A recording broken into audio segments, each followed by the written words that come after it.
Olá, pessoal, bem-vindos a mais um episódio do Psicast Vibe, o podcast onde a cabeça é o papo é cabeça.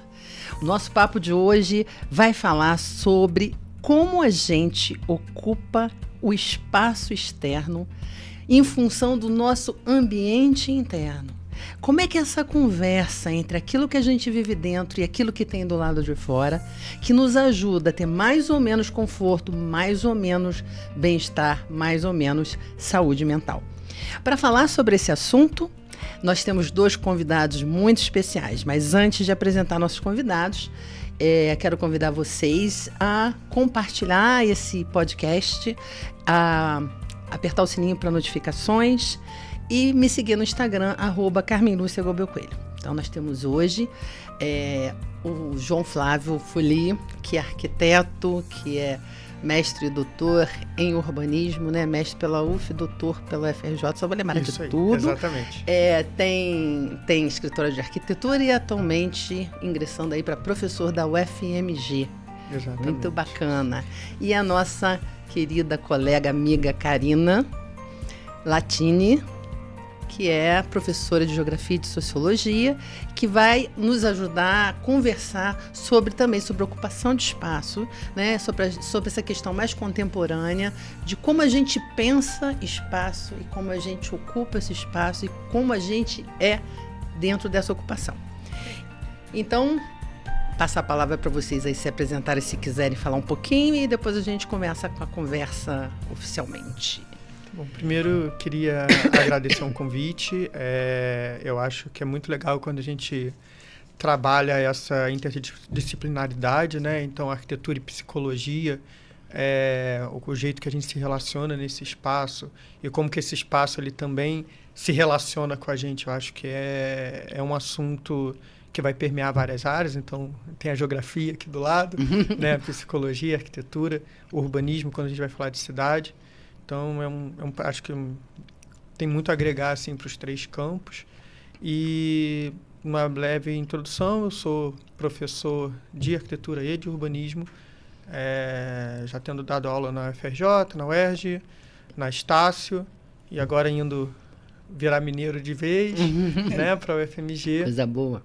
E tem um escritório de arquitetura que atua em Friburgo, Niterói, o Nós Arquitetura.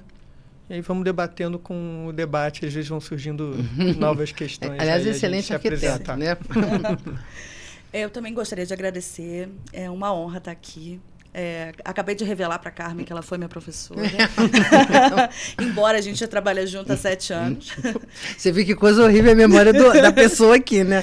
Não, mas assim. Eu acho que porque muda, né? Sei lá. É um prazer mesmo, de verdade, eu sou muito fã mesmo da Carmen. Sou professora de Geografia, de Sociologia, atualidades também, já atuo há 16 anos.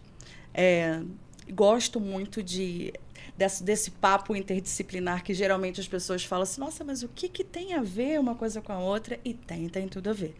Então, eu espero poder contribuir um pouquinho. Hoje eu estou evitando tossir nesse podcast, então eu estou até com chiclete para ver se ajuda. Mas então eu acho que eu vou começar com uma pequena provocação para a gente poder pensar, que eu acho que é uma coisa que tem sido tema de muita discussão, que é a pandemia. Né? A pandemia ela fez uma bagunça e uma reconfiguração da gente, né, como humanidade, né? Não sei se, em algum lugar alguém pode não ter tido esse problema, né? Em termos de a gente pensar no planeta como um todo. Mas a grande maioria das pessoas passou por isso. E eu acho que assim, a pandemia teve uma marcação importante, além de todas essas que a gente já sabe, que foi, eu preciso ficar dentro desse lugar que eu moro aqui. Tanto que eu moro aqui dentro de mim, né? Quanto que eu moro aqui nesse espaço. E isso eu acho que foi um momento, assim, um divisor de águas para algumas pessoas. Quase enlouqueceram. Outras pessoas passaram a se conhecer melhor e tal, não sei o quê.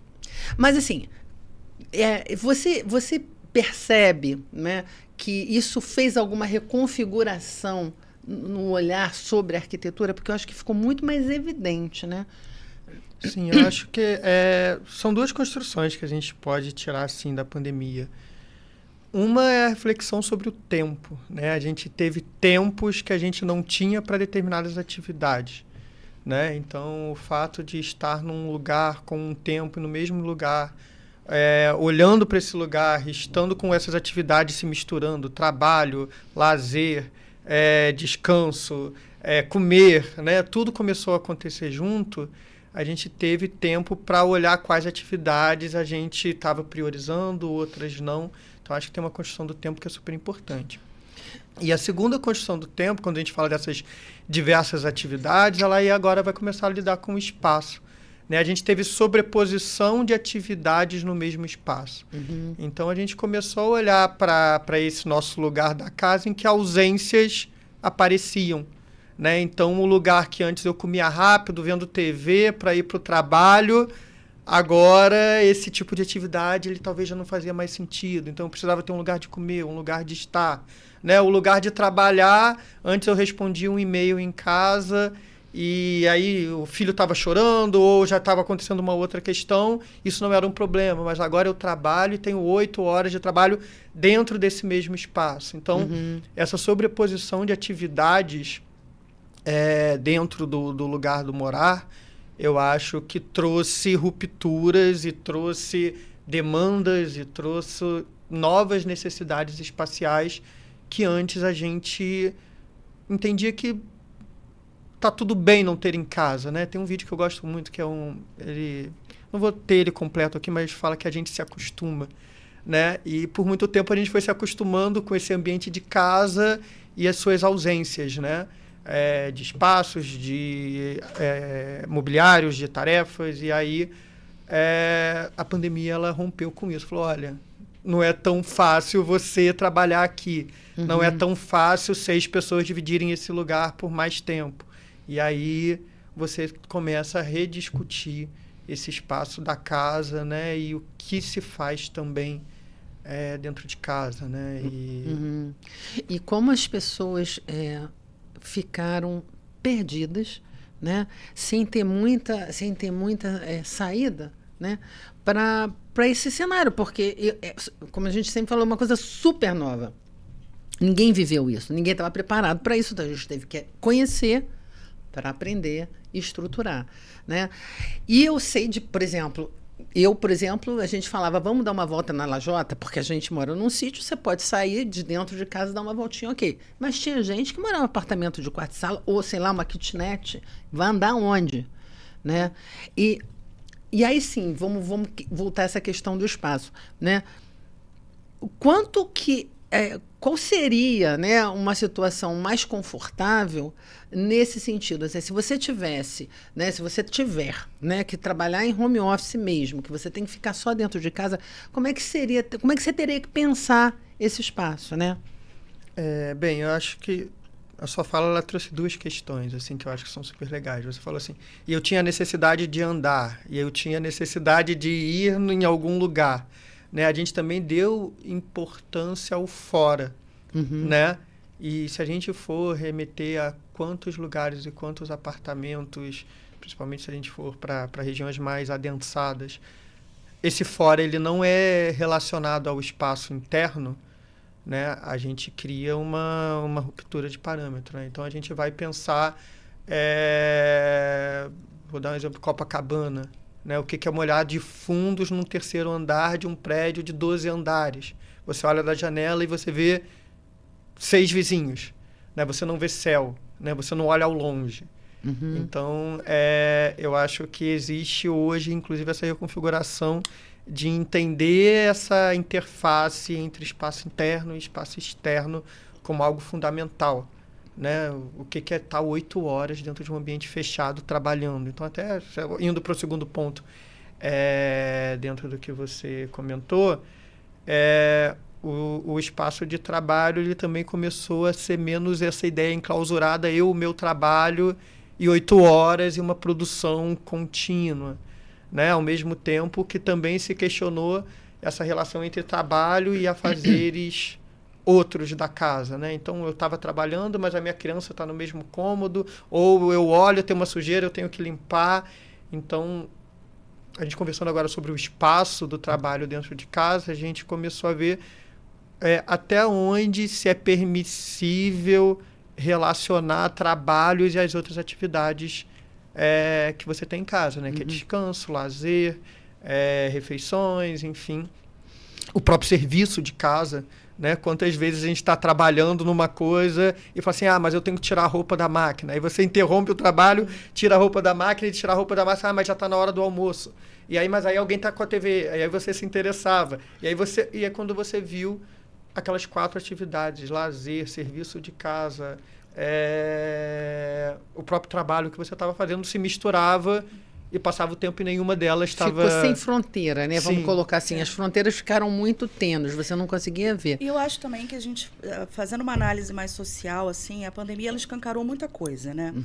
E uma das coisas, assim, que me chama a atenção, conforme a gente está narrando, assim, esses espaços, a gente tem que levar em consideração que muitas residências abrigam muitas pessoas, né? E isso foi um ponto muito chave na questão até da disseminação do vírus. Porque é uma realidade da maior parte dos brasileiros a gente ter casas superlotadas, né? Famílias que são muito extensas. Então, como que você consegue ter esse espaço e muitas vezes também sem estrutura? A gente viu uma quantidade absurda de pessoas sem acesso à internet. Como que você consegue fazer isso no meio da pandemia e manter o mínimo de saúde mental?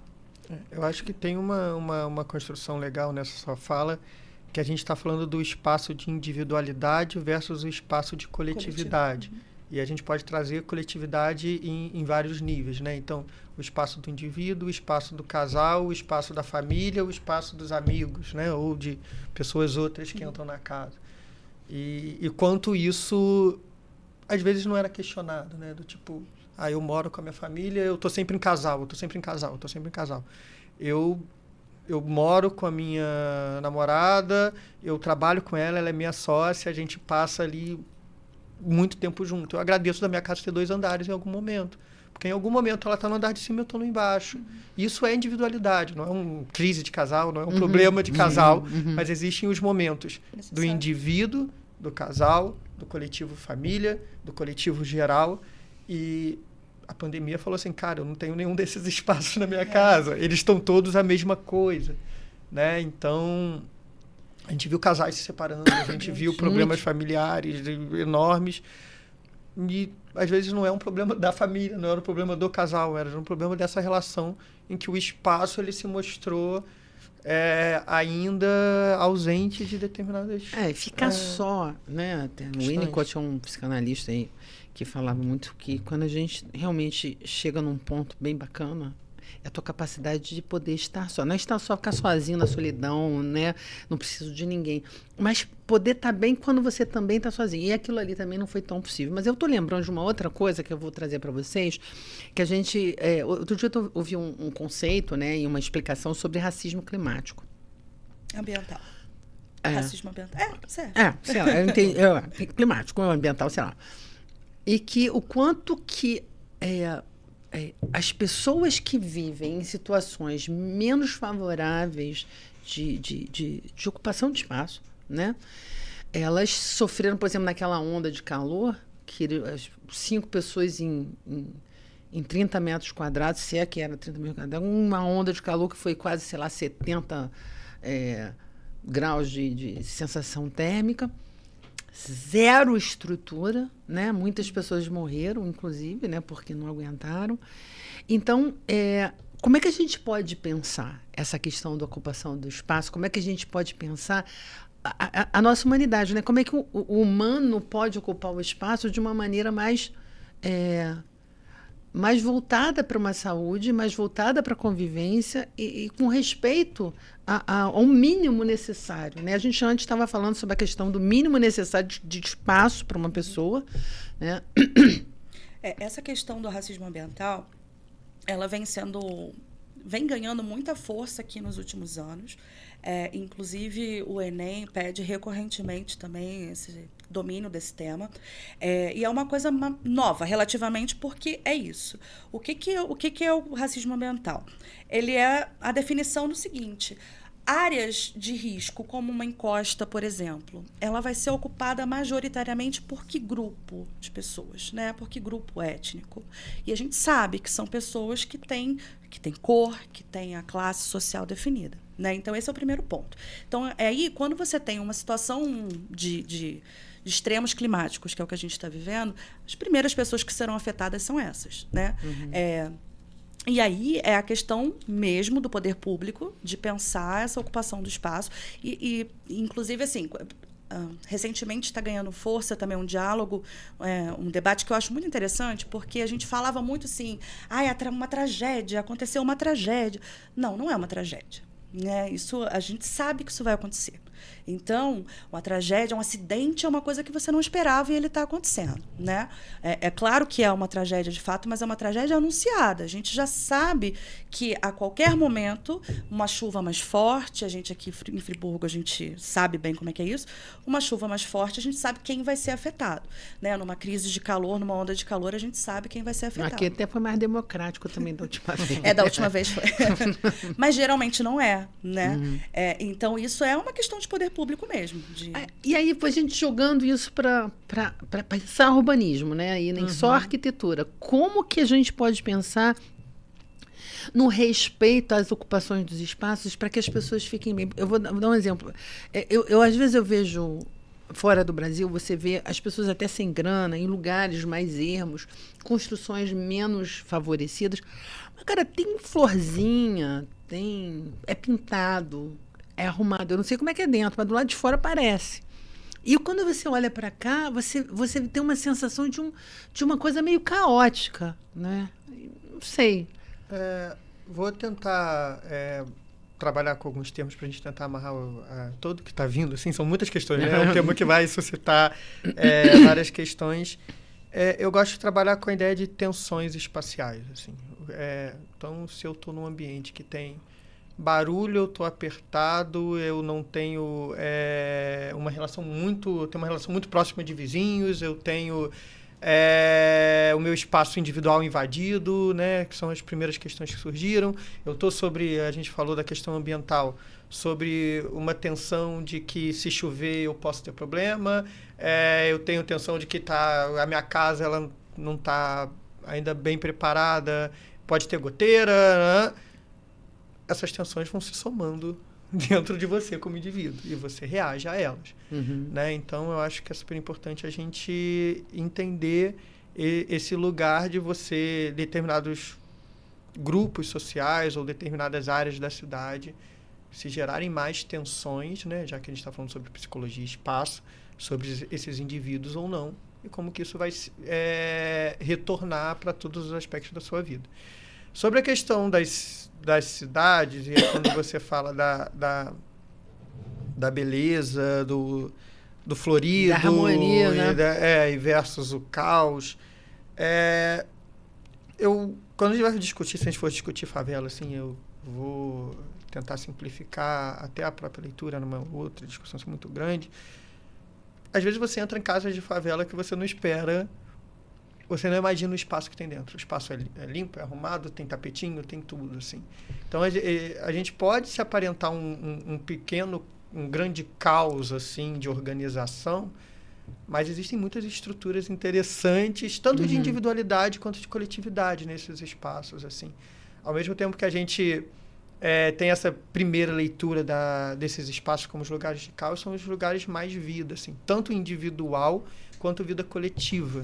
Né? Então, onde a gente vai usar a vivência, a coletividade, exatamente por você precisar viver o fora, você está com esse fora o tempo todo, né? A gente também tem qualidades de coletividade proporcionada por essa interação de espaço que eu acho que é muito legal. E o espaço de individualidade, às vezes, ele não consegue ser o fora, mas ele está muito dentro. Então, assim, você às vezes entra em casas assim, super bem cuidadas, muito mais bem cuidada do que uma mansão do espaço X, com o maior espaço do mundo, da pessoa X. Então, acho que é legal a gente olhar ao mesmo tempo como um lugar de crítica, e sim, né, existe ausência de poder público, existe carência de infraestrutura, existem as tensões espaciais que a gente estava conversando aqui, né, e foram sendo relatadas tal. É um espaço de uma vivência, assim, coletiva também muito forte. E eu acho que a pandemia, estou tentando dar um nó, né, em todas as pontas que estão vindo, ela ela também nos fez refletir sobre esses espaços de coletividade, né? Foi a ausência do coletivo que também nos faltou em muito momento. Exatamente. Né? Então, não é olhar também para essa cidade mais densa ou essa cidade em que a individualidade mistura com a coletividade só com pontos a se ver. Ali tem muito a aprender também. Né? E a gente está discutindo agora espaço, né? Mas não tem como você estar numa rua de um espaço desse, você conhece o vizinho, você conhece o outro vizinho, você sabe o que está acontecendo. E quanto você convive. E você convive o quanto essa outra cidade, com aspas, no outra cidade, esse convívio ele não existe. Essa coisa ele é bem negado, asepsia, né? de você entrar no seu elevador, você não conhece seu vizinho, você mal conhece o porteiro. Sim, então quais são os espaços de interatividade dessa cidade formal, esses espaços de coletividade, de convívio? Às vezes eu acho que eles estão mais presentes dentro da favela do que dentro da cidade formal, né? Então acho que eu acho que assim mas legal. pegando esse gancho da convivência, porque assim, eu vou colocar um parênteses, porque eu acho que assim, a primeira convivência que você precisa ter com você, né? E é a mais difícil. Né? Não adianta falar, não, mas eu sou resolvido. Esquece. A gente está sempre por se descobrir, a gente está sempre por se reinventar, mas a gente precisa ter um mínimo, né, de conhecimento. Mas a gente também não pode dizer que é só eu estou bem, obrigado, estou morando num lugar horroroso, né, que não me traz nada. Então, o que seria o que a gente pode pensar em termos de ambiente, de arquitetura, que poderia favorecer a saúde mental, por exemplo? Tá bem, vamos lá. Eu já ia perguntar da casa do Big Brother. Também é outro bom ponto. Que é uma casa pronta exatamente para você não ter a sua individualidade, né? Eu acho que existem respostas assim à sua pergunta e nunca vai conseguir ser fechado. Uma primeira, a gente já botou aqui, né? Espaço de individualidade, espaço de coletividade nos seus diversos níveis, espaço de sociabilidade. Existe uma construção de dentro e fora, né? Então, assim, aqui é um ambiente propício para tal, né? Então, a gente está num lugar de podcast que tem que estar fechado, tem que estar, né, com todas as interlocuções com o externo protegidas por questão de acústica e tudo mais. Mas imagina você 8 horas, 10 horas convivendo num espaço desse. Você sai mais cansado, você sai mais desanimado, você sai mais desmotivado, né? A gente pode até traduzir isso para um dia de chuva. Como que é você num dia de sol com luz entrando, como é você num dia de chuva em que aquele dia você já está totalmente reprimido. Então, acho que tem uma relação dentro e fora, tem uma relação com a natureza muito forte, né? E aí não é só o dentro e fora de luz, mas, né, essa relação animais, vegetação, enfim. Deixa eu só fazer um parênteses aqui. Eu fui num hotel que eu achei mó barato, porque ele era todo pensado com natureza, que era todo nas paredes, mas era de verdade. Porque você está acostumado com coisinha de plástico, né? Vou passar aqui o plástico. Não, mas era de verdade mesmo. As plantas nas paredes. E nos vários andares que a gente ia, né, assim, tinha as plantas descendo, certo? Onde você ia, você via por cima ou você via por baixo. Tipo um jardim vertical mesmo. E uma coisa... E assim, quando você estava lá em cima, ele ficava mais horizontal, né, na cobertura. E assim, e o restaurante, tudo tinha isso, e tudo assim, uma pegada muito de natureza, muito de você se sente mais abraçado, assim. Foi a sensação que eu tive, porque era madeira, que eu acho que não era madeira, aquilo lá era meio falsia, né? Mas tem outra, deve ser algum material bonitinho que imita madeira, mas parecia mesmo, só que eu batia assim, não é madeira não, entendeu? Você deve saber o que é essas coisas que eles colocam. E assim, só para ilustrar, eu fiquei assim muito impressionada, porque a gente está muito acostumado a ver isso, mas de plástico. Eu acho que a gente tem uma forma ainda de pensar o jeito da gente construir tudo muito para dentro, né? Então a gente vai fazer uma casa e eu penso assim, 2 quartos, sala, cozinha, banheiro. Eu não pensei à vista que eu quero ter a relação com a planta, se o jardim de inverno. A gente vai ter arquiteturas nas histórias que foram sempre voltadas para esse espaço externo. Se a gente pegar a arquitetura árabe, a arquitetura de colonização espanhola, qual é o centro dessa arquitetura? Um pátio, né? E hoje a arquitetura ela deu essa volta em que, não estou falando da arquitetura de forma, o arquiteto projetando não, mas a forma de construir, ela está muito voltada para esse espaço de dentro e pouco para fora, né? Quando eu estou projetando muita casa do zero, às vezes eu boto alguns clientes até em choque, assim, porque eu vou projetar um banheiro e eu penso um jardim para o banheiro, para o box. Aí, de primeiro, você gera um certo estranhamento. Um jardim com box. Mas a gente estava discutindo... Um box com jardim, né? A gente estava discutindo individualidade. Qual o seu momento, um dos seus momentos mais individuais na vida? É o seu banho. Né? E quando esse banho se relaciona com natureza e com barulho e com céu e tudo mais, a gente tem uma outra perspectiva desse momento de individualidade. Né? E aí, exemplo de jardim de inverno, exemplo de pátios centrais, né? Casas que voltam em torno de pátios centrais. Pequenos jardins, eu acho que isso vai criando um pouco dessa relação. Por exemplo, agora já deve ter, sei lá, mas o pessoal falava assim, de um agricultor urbano.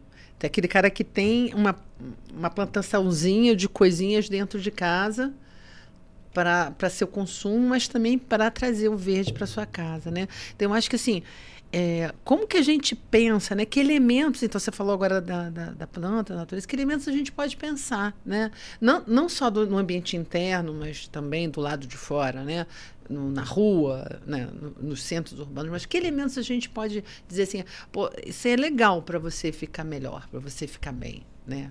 Tá, então, vou misturar os elementos, né? A gente está falando... E aí a gente já botou essa relação dentro e fora, né? A importância de esquadrias.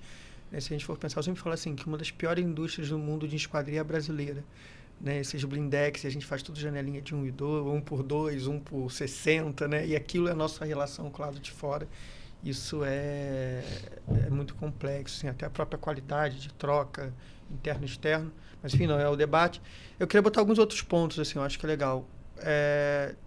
Materiais, texturas, né? Então, assim, quando que a gente vai se sentir confortável? A gente remete a imagem para uma casa de serra, aí tem tijolinho, aí o chão é a madeira, né? A madeira, ela vem logo. Né? Então, a gente está falando de uma questão de textura. Qual o contrário do ambiente, de um ambiente de textura? Um ambiente estéril, o ambiente de um hospital. Ele é estéril porque ele precisa ser esterilizado, né? Ele é limpo. Aí a parede é branca, o teto é branco, o chão é branco, os móveis são brancos. A luz é branca. A luz é branca, né? Então, o conforto, essa calma, né? E aí a gente pode depois até também discutir a luz e as cores e tudo mais. Ela tem a ver com essa questão do detalhe, né? Com a questão da textura, né? Então, os ambientes que geram essa relação, eles têm esse acolhimento da luz amarela, da presença de madeira, da presença de textura. A luz amarela eu queria até que você falasse, porque existe uma cultura de que bota uma luz branca, que eu acho que fica igual um hospital a casa, sei lá, igual uma farmácia, não sei, com aquela luz branca, que eu acho que ela é muito pouco confortável, né, para você ter dentro de casa. Você acha que é uma luz indicada? Normalmente uma casa ela mescla as duas cores, né? A gente está falando aqui de temperatura, né? A luz branca ela é uma luz de atenção, né? Então, olha, a gente está aqui num ambiente que não é um ambiente de conforto, né? A gente está aqui preparado com luz branca e tal, para gerar determinado lugar de atenção, de comunicação, né? Então, a luz branca ela é uma luz de trabalho, normalmente. Então, em cima de uma bancada de cozinha, é bom uma luz branca. O lugar que eu estou trabalhando, mesclar a luz branca com a amarela. A luz amarela ela é uma luz de conforto, né? E é muito comum as pessoas... É recorrente isso, assim, cliente atrás de cliente, confundirem que a luz amarela ela ilumina menos, né? Isso é um erro. Amarelo, branco são temperaturas, né, das lâmpadas. Então, eu tenho lâmpadas amarelas mais fortes e lâmpadas amarelas mais fracas, né? A gente está falando da luminância, né? Eu sei que a 3000K é boa. Isso. Não, aí tem 3000K, é temperatura. Ah, né? é? Então, a gente está falando de luminância, né? De lumens, enfim. Então, eu posso ter uma lâmpada de 3000K aqui não vai dar para a gente espacializar, mas essa é uma luz amarela forte. A gente está num ambiente de 3 luzes amarelas e que estão super bem iluminando esse espaço aqui. Né? Então, é legal a gente separar temperatura de quantidade de iluminação. Então, sim, temperaturas mais quentes, luzes amarelas, levam a conforto. Luzes brancas levam a atenção. Consigo ter um ambiente muito bem iluminado com luz amarela? Sim. Consigo ter um ambiente muito mal iluminado com luz branca? Também. Porque são duas construções completamente diferentes. Mas sim, luz amarela leva a conforto, luz branca a atenção. Né? Eu queria que você ia perguntar para ele negócio do Big Brother. Eu até perguntei a Carmen, eu falei, Carmen, você não acha que é muito fútil, não, trazer esse assunto? Porque, né, Big Brother.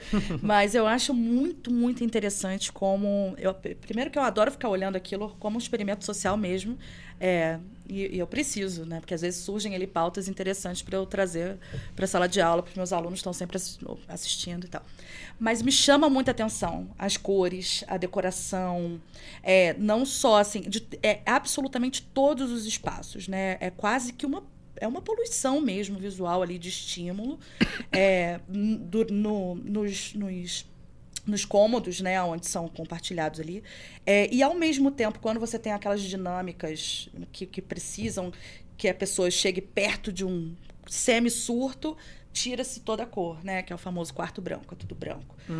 E aí eu queria mesmo saber isso, o que é isso, se isso é proposital, que eu imagino que seja, se desestabiliza mesmo a pessoa ali dentro ou não, o quanto que isso influencia. Isso é totalmente intencional, assim. Se você for pensar, não só a gente vai construir a questão de lugar, mas eu não sei se vocês já notaram, mas não tem armário nos quartos. O não ter armário nos quartos é para se gerar, sim, determinado nível de bagunça, né? Não tem cama para todos, alguém tem que dormir no chão. Então, você vai somando questões ali que são exatamente para deixar a pessoa num desconforto. Eu acho que é para poder a pessoa ficar mais em carne viva, sabe? Aquela pessoa poder mostrar quem ela é. Porque quando você vai ficando sob tensão permanente, você também vai perdendo seu filtro, né?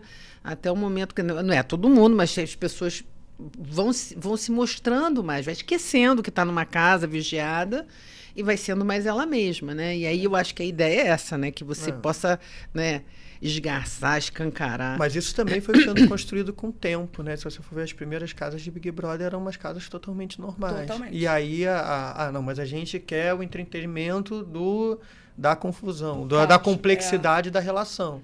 E aí se ganha cor, se ganha textura, se ganha escala espacial. Se você for ver, todos os lugares são grandes, né? Não tem lugar pequeno. Tenta ficar à vontade num lugar grande. Pega o seu corpo e fica 10 minutos dentro de uma quadra de futebol lá, de uma escola sozinho.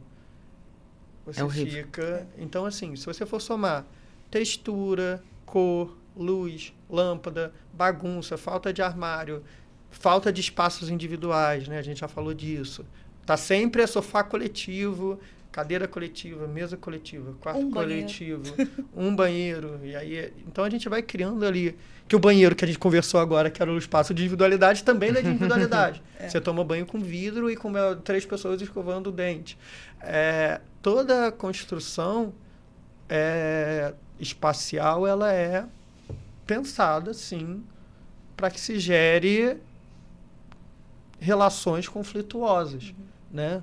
90 dias ali, sem o seu espaço individual, sobre estímulos o tempo todo. Sem contato, né, com o mundo exterior. E dentro da arquitetura, a gente vai, é tudo colorido, né? E aí, pensa agora quantos quartos você conhece de parede vermelha? Isso está intrínseco no... Só o bombeiro, que não sei se é do lado de fora. Ele não vai pintar de vermelho.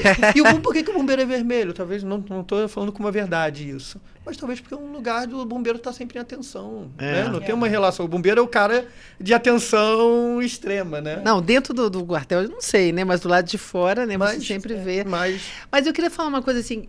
Na minha casa, eu moro, falei, num sítio, num lugar que, por uma razão... encostado num morro, né, num corte, né? E aí, não sei por que, alguém espertíssimo pegou um ralo que desce a água da chuva e drena para um riachinho colocou um vaso de planta enfiado. Então, o que aconteceu? O negócio, eu não vi, né? A água, que ela sempre acha um caminho, ela infiltrou, entrou para dentro da minha casa pela sala, virou assim uma piscina. Bom, resumindo, e aquilo ali deixou marcas na parede, né? E é como a gente tem um ser em extinção, não sei se vocês conhecem, tal de pedreiro e pintor, não existem mais, a gente sai procurando. Eu não consigo resolver, porque também não é só pintar, é você também pensar num revestimento. Como aquilo me incomoda toda hora que eu olho para aquilo. Para aquela coisa meio descascando. Meu Deus, sabe? É isso que eu estou querendo dizer, assim. Eu tenho uma coisa, eu gosto de coisa arrumada, decorada, bonitinha, aconchegante, e aquilo quase como se fosse assim, presta atenção, isso aqui tá uma porcaria, e eu não consigo ficar bem desse jeito, né? Então, assim, que elementos a gente pode pensar, elementos assim, mais físicos, de cor, que a gente pode pensar numa casa, por exemplo, ou num ambiente, por exemplo, que possa... eu fiquei pensando assim, uma pessoa que está super ansiosa, super tensa, que é ansiosa, que é tensa, como é que a gente pode pensar alguma coisa assim? Eu sei que é uma coisa muito individual, eu não estou falando uma coisa, não é coletivo, né? Sei lá, você pode até dar uns exemplos aí, se você quiser, o que as pessoas pensam, como é que elas querem, como é que você tem que descobrir, porque eu acho que isso também é uma coisa legal, né? A Karina vai estar pensando aí em ter o espaço dela, né? Então, é o dela, então como seria o dela, né? Eu acho que você podia, de repente, dar uns exemplos por aí e a gente pensar nesses elementos. Eu já fiquei pegando aqui várias coisas, assim. Eu acho que é legal a gente entender, e eu acho que essa sua pergunta, ela responde um pouquinho do para que serve a arquitetura, né? A gente pensar aqui que o espaço da Carmen vai ser diferente do espaço da Karina, que vai ser diferente do espaço do João, né? Por muito tempo a arquitetura ela é pensada assim de forma mais coletiva, como um lugar de ostentação, um lugar de resposta de luxo, de materiais, quando a gente está agora discutindo individualidade, qual a diferença do espaço seu para o espaço dela, e a gente vai conversar sobre relações completamente diferentes, né? Então a gente pode ter uma pessoa ou até espaços, ou até jardins em que essa sua mancha, ela mesclaria, ou ela misturaria com a decoração, o próprio tipo de jardim, né? Então a gente vê jardins totalmente limpinhos, gramado, com uma árvore toda recortadinha, qualquer folha naquela árvore machucada ou que vai apodrecendo, ela é vista e ela incomoda.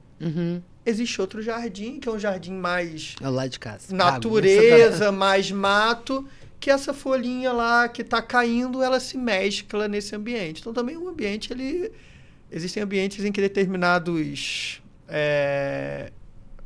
ação do tempo, para sua pergunta, ela consegue se mesclar melhor. Outros ambientes...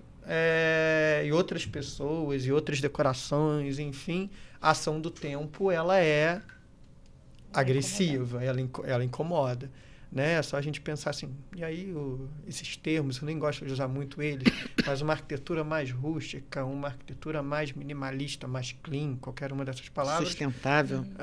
A rústica, ela vai permitir esse tempo agindo, a outra não, então... E não tem certo e errado. Não, mas então a gente tem que fazer todos os ambientes rústicos aceitando a força do tempo. Não, todos têm que ser organizados e cleans e dentro de uma lógica de limpeza e de parecer tudo novo. Não tem erro e acerto, tem individualidade. Tem onde você se sente confortável. Tem personalidades, tem relações de espaço, tem hábitos, né? Se a gente for botar o hábito, eu gosto de limpar minha casa todo dia, não é o meu caso. O meu caso é o contrário. Então, qual tipo de material, qual a relação que eu vou ter com esse espaço que vai aceitar algo que tem menos limpeza, que tem menos... não é fineza de acabamento, né? Mas que tem mais textura, né? E aí a gente vai trabalhando. E aí a pessoa que gosta de parecer limpo vai ter um chão mais claro, não vai ter essa parede que é marcada com o tempo, tudo mais, a gente consegue discutir. Eu pensei numa parede assim. Bem, aliás, eu fico pensando, né? Eu acho que como que reflete, né, quem a gente é. Eu tô já pensando em construir e eu já, assim, nem pensei, já fui direto num estilo mais industrial, nesse sentido de parede já não tão acabada, tão bem acabada, porque eu sou uma confusão, então por que a minha casa vai ser... Mas aí é legal a gente discutir confusões, assim, né? Porque assim, a gente é uma confusão, todo mundo é uma confusão. Se a gente for discutir psicologia, cada um com o seu tipo de confusão. Mas a construção de estilo e a construção de determinado espaço vai entender exatamente suas dinâmicas. Então, assim, eu tenho muita peça, eu tenho muita decoração. Como que eu projeto para isso muita decoração? Ou não, eu sou uma pessoa muito bagunceira. Vai se projetar um espaço de bagunça que não está visível ao olho, né? Então, tem muita decoração, vai ter uma estante X. Não, ela não gosta de limpar. Então você vai se organizando com relações espaciais que são muito individualizadas. Então, eu acho que também parte de um desconforto espacial é quando você sente que o espaço não é você, né? E cada vez mais a gente está falando, o que é? É um quarto, tá bom, compra. Mas o que é você ali? Né? Isso faz muita diferença. Em termos de cor, em termos de material, em termos de decoração, em termos de textura, em termos de hábito. Mas existem, né? coisas mais padrão, por exemplo, cores que são mais tranquilizantes? Eu acho que sim. Sim, lógico. Cores que são mais... deu o exemplo do vermelho, né? O vermelho Deus me livre, né? Se a gente for partir do extremo do vermelho, né? E um azulzinho, isso até é mais neutro, né? Então, as cores quentes e cores frias, né? Isso vai ajudando a gente... Eu gosto das cores mais, assim, que parece que tem sol. Então, assim, as mais amareladas. Claras, mas mais amareladas. Mas eu fico pensando, vocês estão falando aí... Eu fico imaginando os espaços que eu entro, por exemplo, falo assim, nossa, eu não consigo me sentir tão confortável, né? Porque, por exemplo, a casa da minha mãe é uma casa enorme, a sala é imensa, entendeu? Então, eu não acho ela aconchegante, apesar de ter coisas bonitinhas, legaisinhas, mas não fica, porque é grande demais aquele negócio. Não sei se é isso, entendeu? Ou se é alguma outra coisa, se é só porque o espaço é muito grande, ou porque não tem a ver comigo, né? Eu tento fazer até para ficar parecido, dar uma influenciada. Eu acho que tem um pouco dos dois, assim. Uma coisa que é super importante é a escala espacial. Por exemplo, foi disseminado... E aí eu tenho cuidado de falar assim, como gosto popular e tudo mais, que casa de pé direito duplo, super alto, com aquela janela de vidro e linhas retas, é um modelo que todo mundo gosta. Você vai em condomínio, em tudo quanto é lugar, e eu falo assim, não, eu quero quase um lugar de opulência, assim, né? Um lugar de enfim. E aí quando você entra numa sala dessa, essa escala de pé direito, né? Pé direito, altura, piso, teto, é o que exatamente talvez não te deixa se sentir bem, né? E aí a luz está longe, a coisa é alta, a cortina é grande, tudo é grande. E aí talvez tenha um pouco de escala espacial. Então, dentro dessas questões que a gente estava discutindo de experiência espacial, experiência do espaço, né? A escala ajuda muito. Então, assim, qual é o tamanho do ambiente para a quantidade de coisas?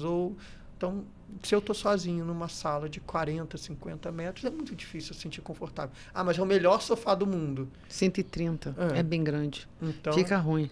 Não, você me fez refletir, porque eu queria fazer um pé direito alto. Mas aí agora eu já estou pensando, eu moro sozinha.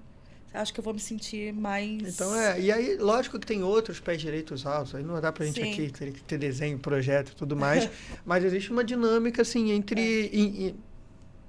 uma perpetuação de uma forma de morar, de uma relação de materiais. Até o industrial é um pouco isso. Assim, já teve um momento, né? Industrial, piso cinza, cimento queimado, sei lá o que, preto. Né? E vão sendo ciclos que vão sendo entendidos como um gosto geral, mas que não necessariamente reflete quem você é. Sabe? Do tipo, quem você é muito maior do que... Por isso que eu não gosto muito dessas palavras, até... Porque eu falo assim, industrial? Você não é industrial, você é você.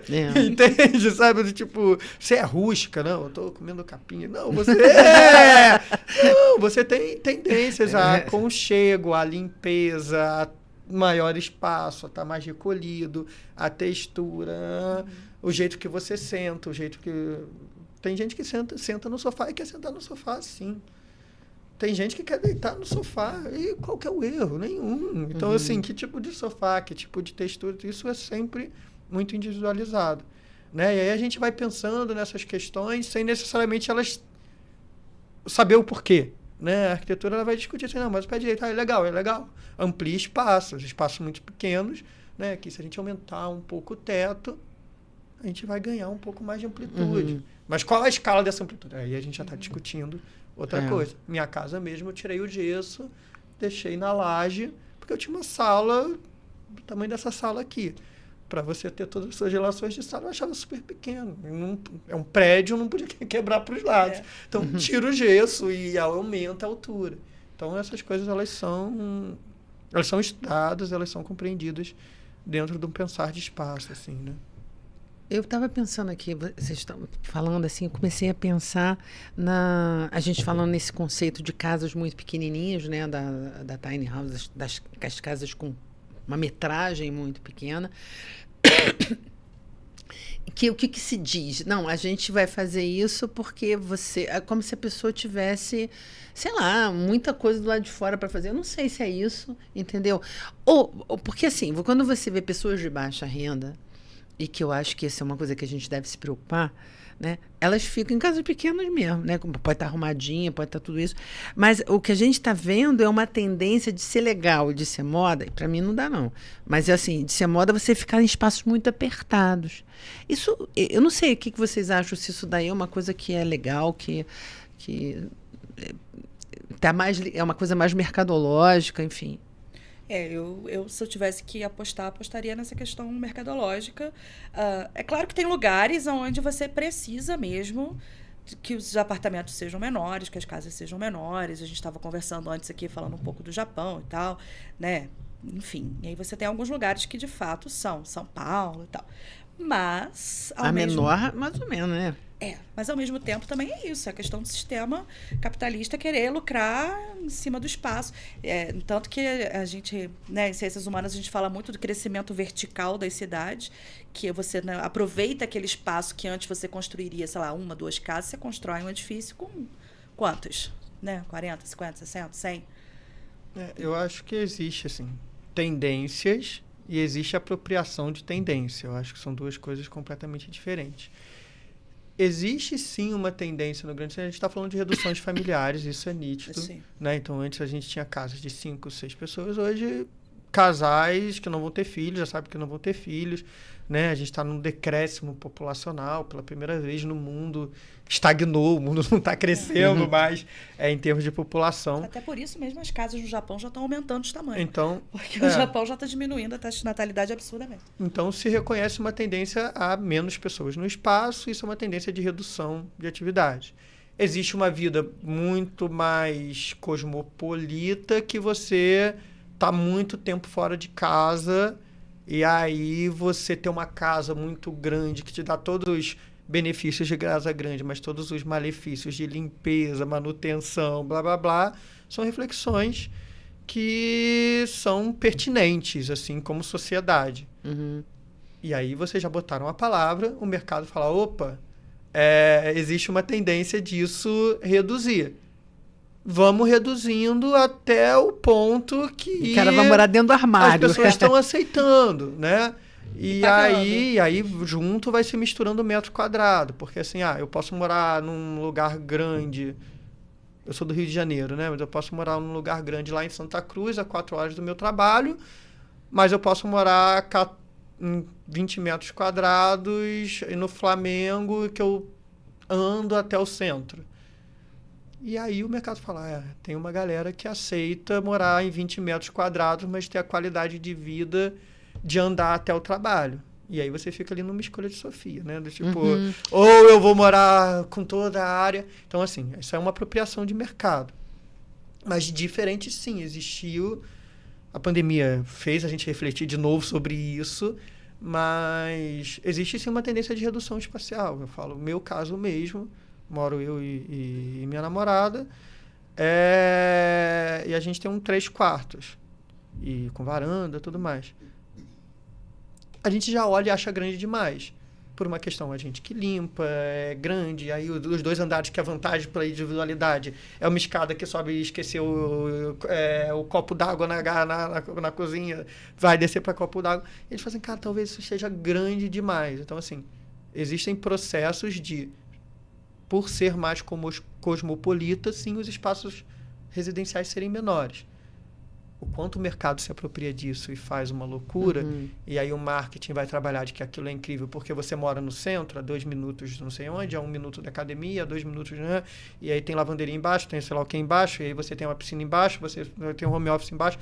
Ele tira todas as atividades da casa e bota sobre a responsabilidade do edifício da cidade. Né? E aí, qual o limite disso é super complexo, né? Qual é a vantagem também disso, né? Mas eu acho também que tem essa questão, né, dessa geração que está evitando também ter muita coisa. Eu estava vendo esses dias, assim, uma galera que não quer ter carro, não quer ter apartamento e não quer ter nada próprio, né?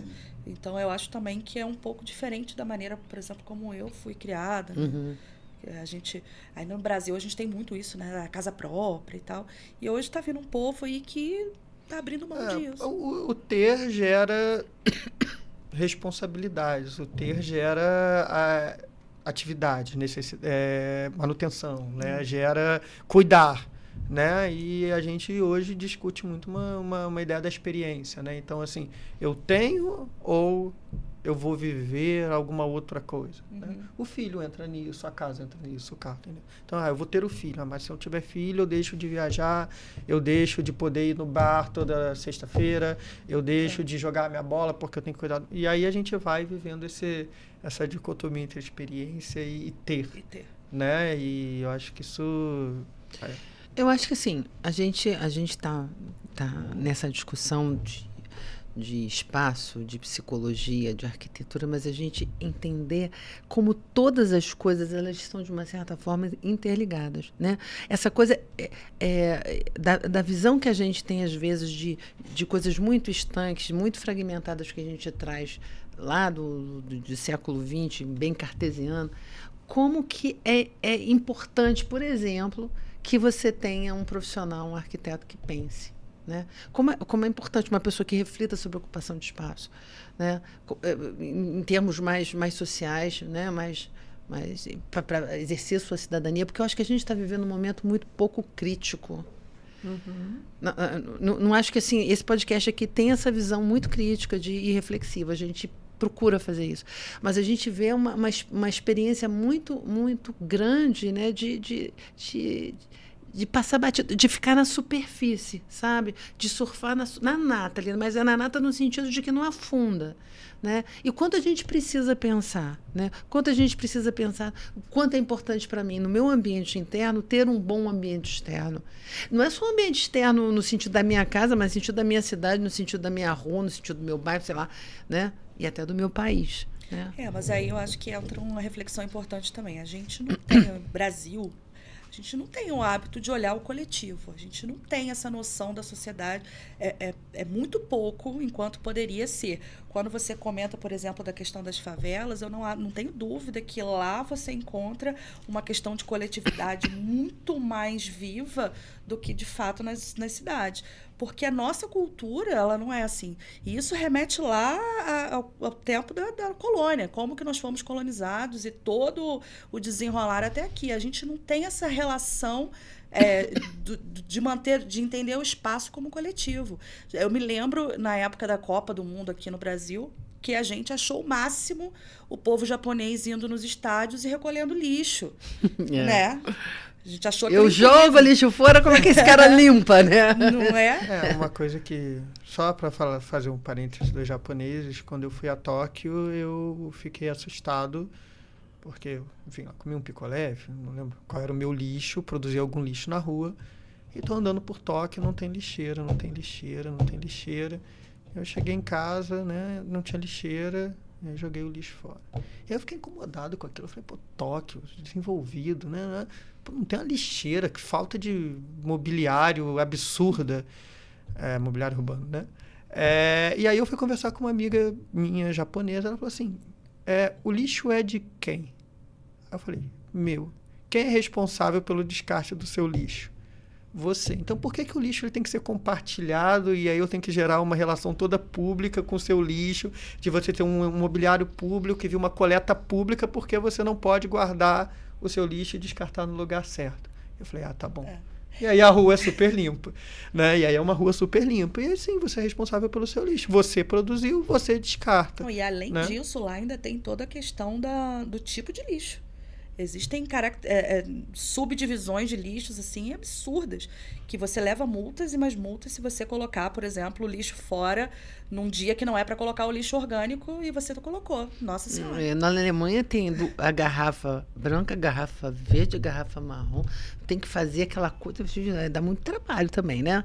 Mas assim, é o trabalho da individualidade pelo bem da coletividade, né? Então, que é o que ela trouxe como ponto, que eu acho que é super legal, assim, né? A gente está num mundo em que cada vez mais a gente pensa na individualidade, né? Os espaços são individuais. É a minha casa, eu vou no meu carro, para o meu shopping, no meu trabalho, no meu condomínio, né? Quando a gente pensa condomínio, ele é a individualização da cidade, sabe? Tipo, eu solto meu filho ali porque é o meu espaço dentro da cidade que eu controlo tudo. E a coletividade, ela vai se perdendo, né? E aí essa individualidade ela vai ser discutida e até em termos de vários legislação você sabe que o direito coletivo ele é soberano diante do direito individual. O problema é como a gente está pensando o mundo, né? A gente está se equivocando, né, sistematicamente, achando que sou só eu que estou aqui, né? São eu, os meus direitos, as minhas questões, e sem entender que a gente chegou aqui junto, né?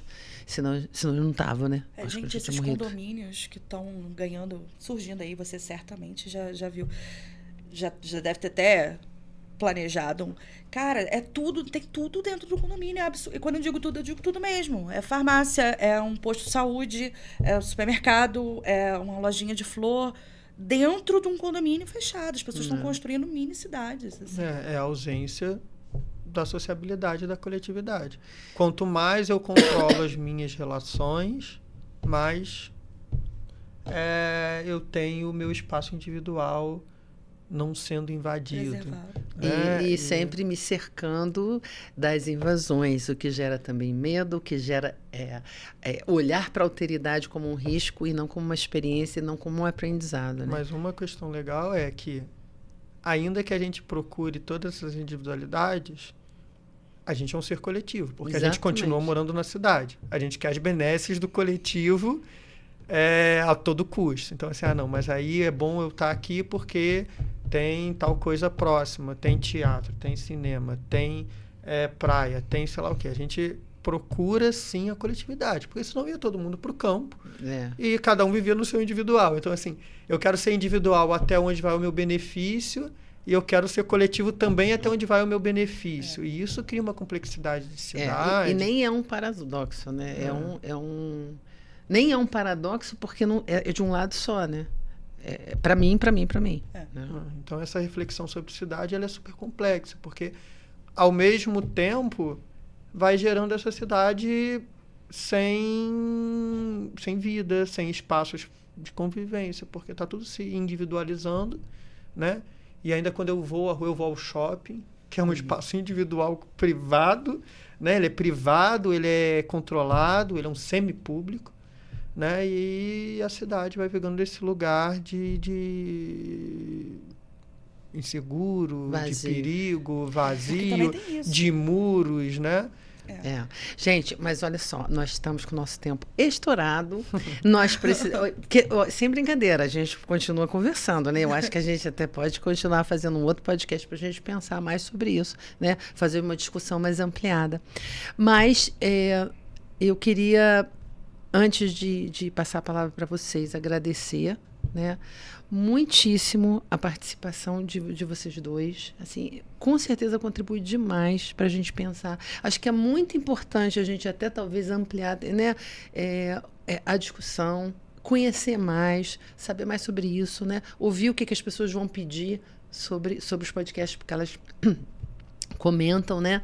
Então, assim, foi extremamente importante. Eu acho que assim, eu fico muito feliz, muito honrada com a presença de vocês e gostaria muitíssimo de poder repetir numa outra oportunidade, né? Bem, queria agradecer o espaço. Eu acho que é muito todo espaço assim de mostrar acho que esse outro lado da arquitetura que é pouco conhecido, né? Ainda de forma de senso comum, né, da arquitetura como experiência espacial, da arquitetura como planejamento desses espaços, que o espaço, sim, é um lugar que tem questões a serem pensadas pelo indivíduo, pelo coletivo, pela experiência, pelos materiais, pela relação com o exterior, coisas que às vezes a gente acha que qualquer um e qualquer espaço ele é igual e a gente vê que não é, e a gente vive que os espaços não são. Então, poder trazer a arquitetura para essa discussão com a psicologia, com a geografia e com as questões que a gente abordou é Muito super legal. prazeroso. Muito obrigado mesmo. Eu agradeço também. Eu estava nervosa, mas eu acho que eu ficava aqui mais umas 2 horas falando. Obrigada.